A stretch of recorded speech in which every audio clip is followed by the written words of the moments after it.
మనం రోజు వాడే ఈ వస్తువులను జైల్లో బ్యాన్ చేశారు. Number 1 dental floss. ఫ్రెండ్స్, తిన్న తర్వాత దంతాలను క్లీన్ చేసుకున్న ఈ డెంటల్ ఫ్లాస్ ను చాలా దేశాల జైల్స్ లో బ్యాన్ చేశారు. ఎందుకంటారా?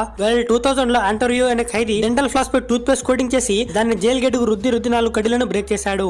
జైల్లో ఉండే వాళ్ళ దగ్గర చాలా టైం ఉంటుంది. కొంచెం చేసి అతను ఫైనల్ కడ్డీలను కట్ చేసేశాడు. నెంబర్ 2 2023 లో మిసోరీలోని జైల్స్ లో బయట వాళ్ళు ఖైదీలను బుక్స్ ఇవ్వకుండా బ్యాన్ చేశారు. ఎందుకంటే బయట ఉండే వాళ్ళు ఆ బుక్స్ లో చాలా నిషిద్ధ వస్తువులను స్మగుల్ చేసి ఖైదీలకు ఇచ్చేవారు. Number 3 spiral note books. అమెరికాలోని చాలా జైల్స్ లో స్పైరల్ నోట్ బుక్స్ బ్యాన్ చేశారు. ఎందుకంటే బుక్ లో ఉండే ఈ మెటల్ స్పైరల్ ను తీసి ఖైదీలు ఆయుధాలు తయారు చేసేవారు. ఇంకా ఆ స్పైరల్ తో లాక్ కూడా ఓపెన్ చేసేవారు. Number 4 mug. స్కాట్లాండ్ లో ఉండే ఒక జైల్లో అయితే కాఫీ తాగే ఈ సిరామిక్ మగ్ నే బ్యాన్ చేశారు. ఎందుకంటే ఖైదీలు దాన్ని పగలగొట్టి ఆయుధంలో యూజ్ చేసేవారు. Number 5 socks. ఫ్రెండ్స్, సాక్స్ లో లాక్స్, బ్యాటరీస్, రాళ్ళు లాంటి వస్తువులు వేసి దాన్ని తిప్పితే అదొక పెద్ద ఆయుధంలో మారిపోతుంది. దీన్ని అడ్వాంటేజ్ గా తీసుకుని ఖైదీలు ఒకరినొకరు కొట్టుకునేవారు. అందుకే చాలా దేశాల జైల్స్ లో సాక్స్ ను బ్యాన్ చేశారు. అయితే అన్ని సాక్స్ ను కాదు, లెంత్ గా ఉండే సాక్స్ మాత్రమే బ్యాన్ చేశారు. యాంకిల్ సాక్స్ బ్యాన్ చేయలేదు. ఎందుకంటే ఈ సాక్స్ లెంత్ తక్కువగా ఉంటుంది. దాన్ని